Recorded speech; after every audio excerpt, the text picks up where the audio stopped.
দাঁড়ান দাঁড়ান দাঁড়ান এই দাঁড়ান না এই দাঁড়ান আপনার কার্ড একটা দিয়ে যান।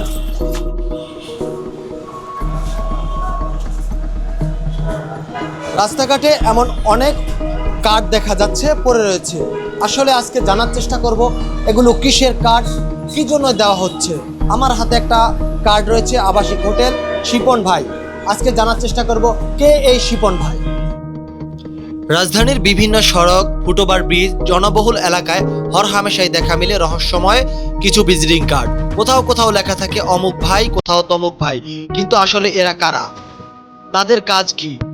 বিমানবন্দর এলাকায় একটি ফুটওভার ব্রিজের সামনে কিছুক্ষণ দাঁড়াতেই দেখা মিলে এক ব্যক্তির, যার হাতে ছিল এমন কিছু কার্ড। প্রশ্ন করা মাত্রই সেখান থেকে দৌড়ে পালিয়ে যান তিনি। আচ্ছা ভাই, আপনি কিসের কার্ড ফলাচ্ছেন? Visiting card. কিসের ভিজিটিং কার্ড এগুলো? ভাই কার্ড দেখি আমি। এটা দেন না ভাই। না, একটু কাইন্ডলি একটু দেখি আমি। না ভাই, কিসের card? আমার কথা শুনুন মামা, আমার দেন না, আমি একটা কার্ড দেখি, আমি তো কার্ড কাটলন আপনি লয়ে দেন। না না মামা না অনেক কার্ড আছে। না, মামা। কার্ড পাচ্ছি আমি, আপনার কার্ডটা সম্বন্ধে জানতে চাচ্ছি। আপনি যে কার্ডটা ফলাচ্ছেন সেই কার্ডটা দেখি।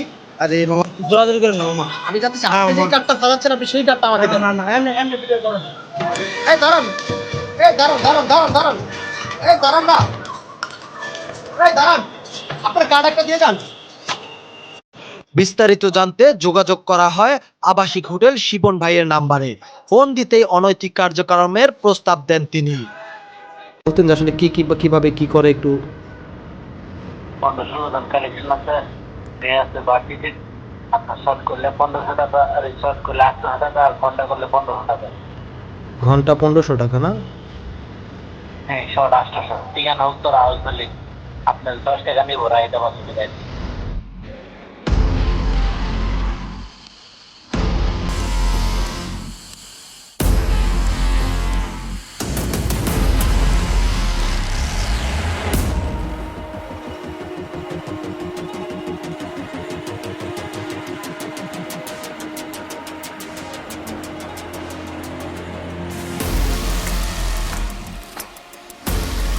নিরাপত্তার বিষয়ে জানতে চাইলে তিনি দাবি করেন তাদের এই ব্যবসা নাকি লাইসেন্সকৃত।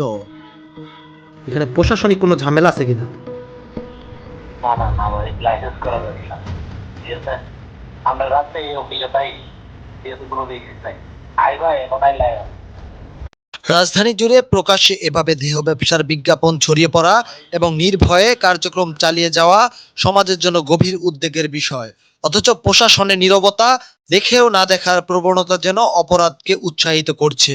কার্যকর পদক্ষেপ না নিলে ভবিষ্যৎ প্রজন্মকে একটি ভয়াবহ সামাজিক অবক্ষয়ের মুখোমুখি হতে হবে। এস এম স্বাধীন, চ্যানেল 9, ঢাকা।